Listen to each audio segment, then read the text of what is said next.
Al-Baqarah ayat 14.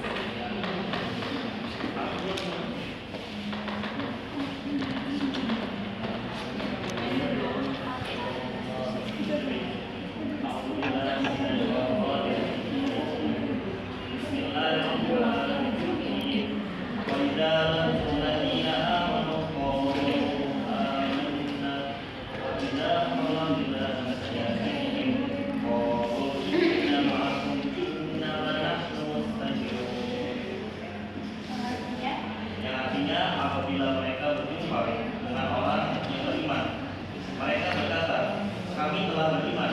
Akan tetapi apabila mereka menyendiri dengan setan-setan para pemimpin mereka, mereka berkata, sesungguhnya kami bersama kamu, kami hanya menolong Allah.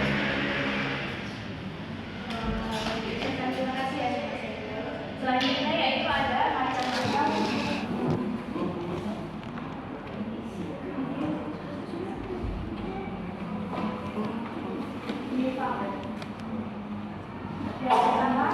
Tidak.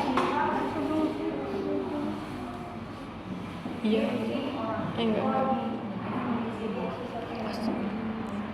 Ada yang tahu nggak? Pipi.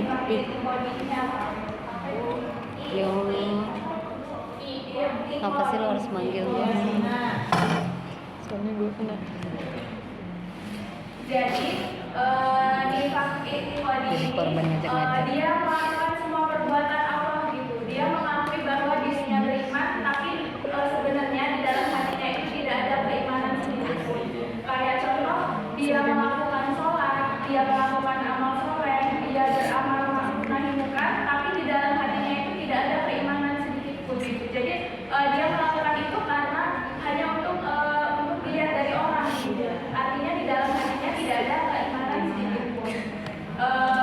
Orang yang melakukan nifaq ini dia derajatnya disamakan dengan orang kafir gitu. Seperti dalam Quran surat An-Nisa ayat 40, innallaha jami'ul munafiqina wa kafirina fi jahannam jami'a. Sesungguhnya Allah mengumpulkan orang-orang munafik dan orang-orang kafir itu dan kemudian mereka dimasukkan ke dalam neraka jahanam secara bersama-sama. Seperti kisah Abdullah ibnu Sabah, beliau ini seorang munafik Mekah gitu, tokoh munafik di Mekah gitu. Beliau ini sebelumnya itu calon pemimpin di Mekah, tapi karena hijrahnya Rasul ke Madinah, jadi dia tuh kayak popularitasnya menurun gitu. Jadi dia tuh kayak benci gitu sama Rasul. Beliau juga yang kayak menghasut para sahabat-sahabat itu biar nggak semangat berperang gitu. Jadi kayak lemes, Dia nggak di polbek.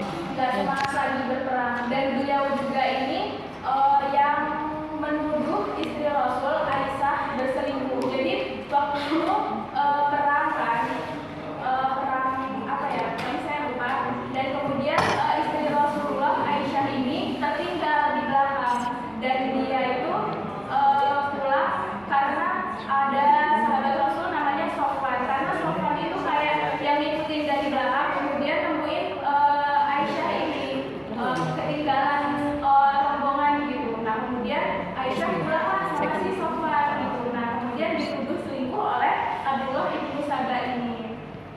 Kemudian diselamatkan oleh Allah dalam melalui ayat gitu. Kemudian waktu Abdullah ibnu Sabah ini meninggal, anaknya itu bahkan sampai mohon-mohon gitu sama Rasulullah, ya Allah, ya Rasulullah, tolong ampuni dosa bapak saya gitu. Tolong Rasulullah memandikan bapak saya gitu.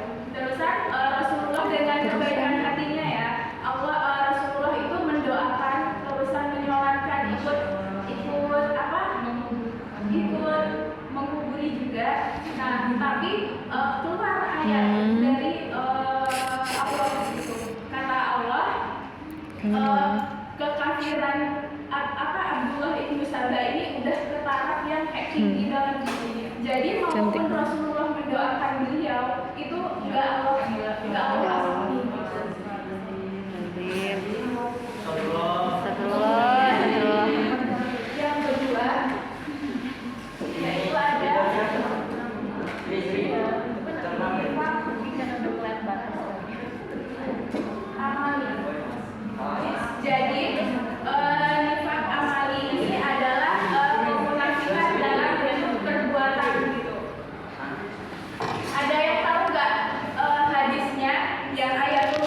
munafiquna salasun.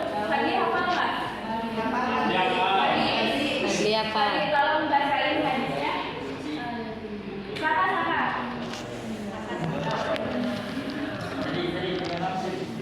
Ayatul munafiquna salasun wa idza hadasa kadzaba wa idza akhafa wa idza ada akhafa wa idza usina khana. Jadi tanda-tanda orang munafik itu ada tiga.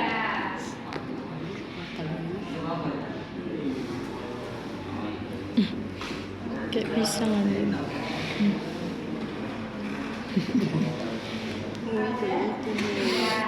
Yang pertama, apabila berkata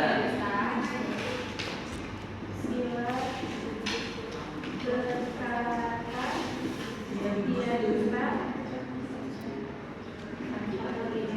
Yang kedua, apabila terjadi yang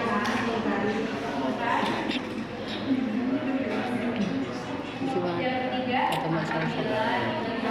Foto tangan kata Mbak Salsa. Isu paling ireng gitu gitu. Terus gitu. Mulai hari itu sahabatan ya Bapak. Ngejar malah masuk ke Mbak Salsa. Mulai hari ini kita sahabatan ya Bapak. jadi tadi ya Kayaknya tanda-tanda tongkrongan presiden gitu lebih itu spesial. ada tiga. Yang pertama, apabila dia berkata dia berdusta, apabila dia berjanji dia ikhlas, dan apabila diberi amanah dia hianat. Dia hianat.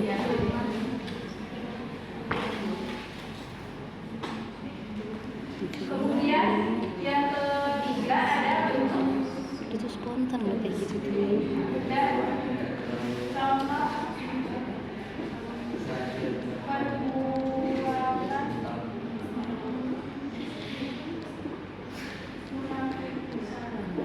ada yang tahu bentuk atau contoh perbuatan munafik?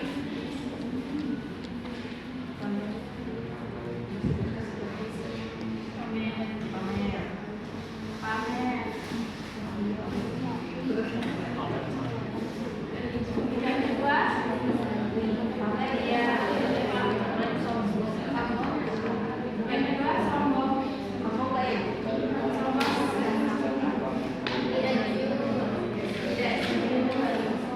Ini jadi maksudnya ke sini ya.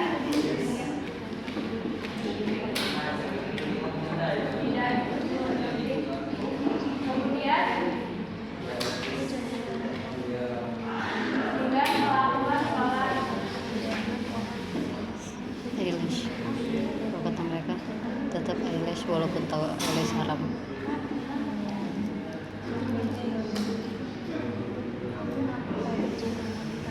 Yang keempat, pengen dia diri mendapatkan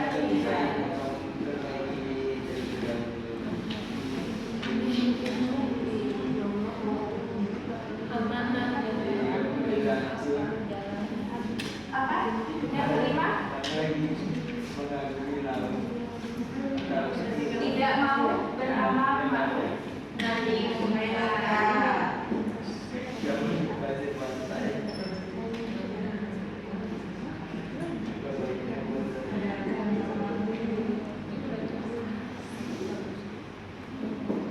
Itu tadi ya contoh bentuk-bentuk contoh perbuatan munafik.